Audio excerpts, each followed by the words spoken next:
Hi, I'm Jasper Maas and I work for Capgemini. In this short video, we explain the main differences between ITIL 2011 and ITIL 4. When you look at this slide, it seems a lot has changed. And indeed, there are some major changes. However, most guidance from ITIL 2011 is to be found somewhere. Let's look in the main differences. First, the lifecycle concept seems to be gone and replaced by the service value system and service value chain. In general, the service lifecycle concept is great. Most people are very happy in the traditional waterfall-based organizations. However, most people have difficulties translating it into modern agile companies. Thinking in short sprints, the value stream seems to help. So although this could be done with the previous versions of ITIL, this new version of ITIL might be more compatible with modern thinking. The service value system will contain everything an organization needs to do the job. First, organization and people. This contains everything related to organization design, structure and competences needed, considering the organizational culture. Second, information and technology. This is about the technological components we need to deliver services. What do we have available that we can use to create value together with our customers? The dimensions include the information and knowledge necessary for management of services, as well as the technology required. Third, partners and suppliers. This relates to all stakeholders involved in all stages of the service lifecycle. There might be several reasons not to do everything on your own and use the knowledge and skills of others to deliver services. In most cases, this relates to the potential long-time relationships. And finally, there is value stream and processes. This is where we look at how to deliver value using an organization building blocks. The service value chain, that is the center of the service value system, will help us to define the details. Besides that, we recognize the guiding principles that were introduced in ITIL Practitioner. Now, these are an integrated part of the framework. It is reduced to only 7 steps, however, this would be the most relevant steps. As far as we are concerned, it's an improvement. And continual improvement is there as well. It was introduced in 2007 with ITIL v3 as one of the 5 stages. In practice, a lot of companies struggled on how to use it in real life. In the CSI model, an additional step was introduced: take action. So that takes us up to the practices. From the start, ITIL is a process-based framework. However, in ITIL 4, the processes seem to have disappeared. The processes are replaced with practices, so that makes us wonder why. Processes should be used to connect different departments and make sure they work together to guarantee results. So this is great. However, in practice, it often leads to bureaucracy. We can't blame ITIL for this. It's a wrong implementation of the framework. The practice should create the right mindset for implementation.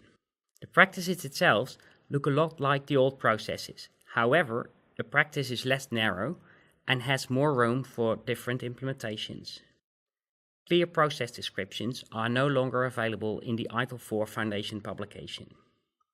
In ITIL 4, a couple of processes are added that are not close to an ITIL 2011 process. All names in grey should look familiar. Looking at the new names, the following do not relate to ITIL 2011 processes: business analysis and workforce and talent management. All the others relate a lot to ITIL 2011 processes or functions. Then we have some practices where the name and content changed a bit related to the previous processes. Financial management for IT services is now called service financial management. Event management is now called monitoring and event management. Change management is divided in change control and organization change management, which is a way broader scope. Big differences can be found in service asset and configuration management.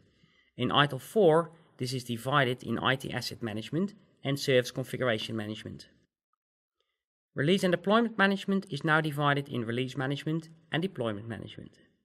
By the way, at this time, only the Foundation publication is available, so still a lot of the details are not available yet.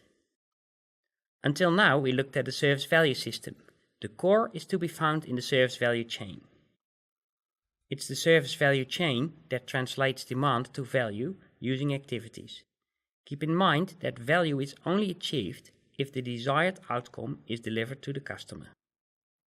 By combining several activities in the service value chain, we translate the demand to value. The activities to use depends on the demand, so we can use all kinds of activities that make ITIL useful for all kinds of organizations. To wrap it up, we will discuss the activities. The purpose of the engaged chain activity is to provide a good understanding of stakeholder needs, transparency, and continual engagement and good relationship with all stakeholders. The purpose of plan is to ensure a shared understanding of the vision, current status, and improvement direction for all 4 dimensions and all products and services across the organization.